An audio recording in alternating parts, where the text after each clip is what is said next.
അത് ഞാനിപ്പോൾ ആലോചിക്കുന്നില്ല. ഞങ്ങളിപ്പം NSS SNDP ഐക്യത്തെ പറ്റി മാത്രമേ ആലോചിക്കുന്നുള്ളൂ. ലീഗാണ് SNDPയും NSSന്റെയും തമ്മിൽ ഭിന്നിപ്പിച്ചതെന്നാണ് വെള്ളാപ്പള്ളി. അതിനകത്ത് ശരിയല്ല. അതിന് പ്രധാന ഘടകമായി സംവരണമാണ്. അപ്പോൾ സംവരണത്തിൻ്റെ കാര്യത്തിൽ വേറൊരു മറുഭാഗത്ത് നിന്ന് ശക്തമായി നിൽക്കുന്നത് ലീഗല്ലേ. അതുകൊണ്ട് അങ്ങനെ വ്യാഖ്യാനിച്ചു എന്നുള്ളൂ. പ്രതിപക്ഷ നേതാവ് ഇന്നും ഈ വർഗീയതയ്ക്കെതിരായ ശക്തമായ നിലപാടാണ് താൻ സ്വീകരിച്ചിട്ടുള്ളത് എന്ന് ചൂണ്ടിക്കാണിച്ചുകൊണ്ടാണ് അദ്ദേഹത്തിന് യാതൊരു യോഗ്യതയും അത് പറയാനില്ല. അതാണ് ഞാനിപ്പം മുമ്പേ പറഞ്ഞ കാര്യം മാത്രം എടുത്താൽ സമുദായ സംഘടനകളെ തിണ്ണ നിറങ്ങരുത് നേതാക്കന്മാര് എന്ന് പറഞ്ഞിട്ട് അദ്ദേഹം എവിടെ പോയി?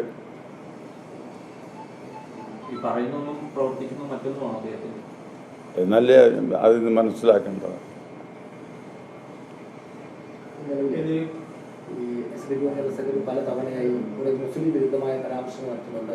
ആര്? അല്ല, അത് അദ്ദേഹത്തിന്റെ ഭാഗത്ത് തെറ്റില്ല എന്ന് ഞാൻ പറഞ്ഞില്ലല്ലോ.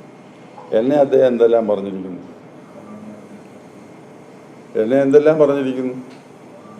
എൻ്റെ സ്ഥാനമോ എൻ്റെ പ്രസ്ഥാനത്തിൻ്റെ മാന്യതയോ നോക്കാതെ തന്നെ അദ്ദേഹം പലപ്പോഴും പറഞ്ഞിട്ടുണ്ട്. ഇല്ലയെന്ന് പറയത്തില്ല. പക്ഷെ ഞങ്ങളത് ക്ഷമിച്ചു.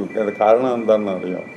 പ്രായത്തിൽ വളരെ മുന്നിൽ നിൽക്കുന്നതാണ്, ഒരു മഹാപ്രസ്ഥാനത്തിൻ്റെ കസേരയിൽ ഇരിക്കുന്നതാണ്. ആ സ്ഥിതിക്ക് നമ്മളതിന് മറുപടി പറയുന്നത് ശരിയല്ല. നമ്മളത് പൊറുക്കണം. അതാണ് അതിൻ്റെ ശരി. അദ്ദേഹം പ്രായമാതെ സാഹചര്യത്തിൽ ഇതുപോലെ പറയും ആധികാരികതയോടെ. അത് നമ്മളത്ര കണക്കിലെടുക്കേണ്ട കാര്യമൊന്നുമില്ല. അദ്ദേഹം തെറ്റ് ചെയ്തില്ലെന്ന് ഞാൻ പറഞ്ഞില്ല. അദ്ദേഹത്തിനും വീഴ്ച പറ്റിയിട്ടുണ്ട്. പക്ഷേ ഈ രീതിയിൽ അദ്ദേഹത്തെ ആക്ഷേപിക്കാൻ, അതിൻ്റെ പേരിൽ ആക്ഷേപിക്കുന്നത് ഒരിക്കലും ശരിയല്ല എന്നുള്ള അഭിപ്രായം വളരെ വ്യക്തമായി പറയാൻ ഞാൻ ആഗ്രഹിക്കുകയാണ്.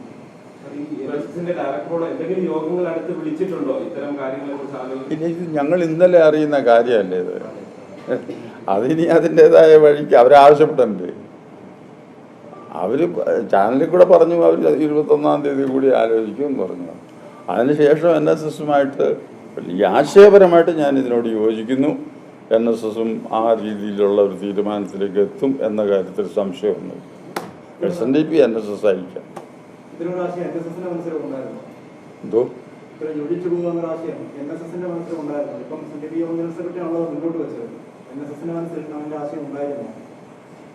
രാഷ്ട്രീയമോ? ഈ ആശയം ഇല്ല, ഞങ്ങൾക്ക് അങ്ങനെ ഒരു ആശയവും ഇല്ല. ഇതുവരെ അങ്ങനെ വന്നിട്ടില്ല. എല്ലാവരുമായിട്ടും അവരുമായിട്ട് എതിർപ്പില്ലായിരുന്നല്ലോ. പിന്നെ ഇതിന് അങ്ങനെ ആശയം വന്നത്? ഞങ്ങൾക്ക് അവരുമായിട്ട് എതിർപ്പില്ലായിരുന്നു. SNDPയുമായിട്ടോ വെള്ളാപ്പള്ളി നടേശനുമായിട്ടോ എതിർപ്പില്ലായിരുന്നു. സുകുമാരൻ നായർക്കോ അല്ലെങ്കിൽ NSSനോ എതിർപ്പില്ലായിരുന്നു.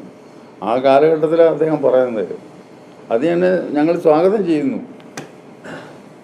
അത് കാലഘട്ടത്തിൻ്റെ ആവശ്യമാണ്. അതുകൊണ്ട് അധികാര സ്ഥാനങ്ങൾ അല്ലെങ്കിൽ സമുദായമാകെ അവഗണിക്കപ്പെടുന്നു തോന്നലുകളുണ്ടോ? അത് അദ്ദേഹത്തിന്റെ അഭിപ്രായം.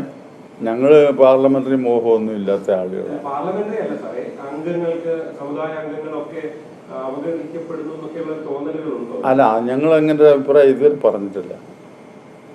എന്ന് വെച്ചാൽ അങ്ങനെ ഇല്ലാന്നില്ല, ഞങ്ങൾ പറഞ്ഞിട്ടില്ല. ഒരുമിച്ച് നിന്നൊരു ശക്തിയായി മാറണം എന്ന് ചിന്തിക്കുമ്പോൾ, അതൊരു കാലഘട്ടത്തിന്റെ ആവശ്യമായി പറയുമ്പോൾ, അത്തരമൊരു ഒന്നിച്ച് നിന്നാലേ കൂടുതൽ. അത് യുദ്ധം ചെയ്യാനൊന്നും അല്ല ഞങ്ങൾ ഒരുമിക്കുന്നത്. അങ്ങനെ വിചാരിച്ചാൽ ചില കാര്യങ്ങളിൽ ഞങ്ങളുടേതായ മൂല്യങ്ങൾ നിലനിർത്തേണ്ടതുണ്ട്. അതുകൊണ്ട് അത് നിലനിർത്തിക്കൊണ്ട് അവരുമായി സഹോദര ബുദ്ധിയ നമ്മൾ സഹകരിക്കുക എന്നുള്ളതാണ്. യോജിച്ച് അവരുടെ പ്രശ്നങ്ങളിൽ നിന്ന് നമ്മൾ ഇടപെടുക ന്യായമായ എന്നാണെങ്കിൽ അതിന് ഈ വർഗീയതയോ മറ്റതുപോലെ രാഷ്ട്രീയമോ ഒന്നും ബാധകമാകാൻ പാടില്ല. രാഷ്ട്രീയ കക്ഷിയുടെ ഒരു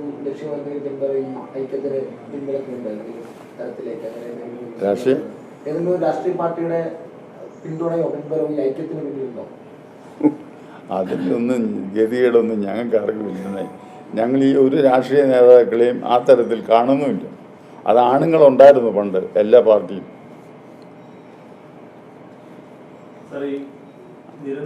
പക്ഷേ ഇവിടെ ഈ വിഷയത്തിൽ ഒരു മാധ്യമം പറഞ്ഞു രമേശ് ചെന്നിത്തല എൻ്റെ പിന്നിൽ. രമേശ് ചെന്നിത്തല ഇവിടെ കയറിയിട്ട് അത്ര നാളായി. രമേശ് ചെന്നിത്തലയൊന്നും ഞങ്ങൾക്ക് പ്രശ്നമല്ലായിരുന്നു, അവരുടെ ഒന്നും ആവശ്യമില്ല.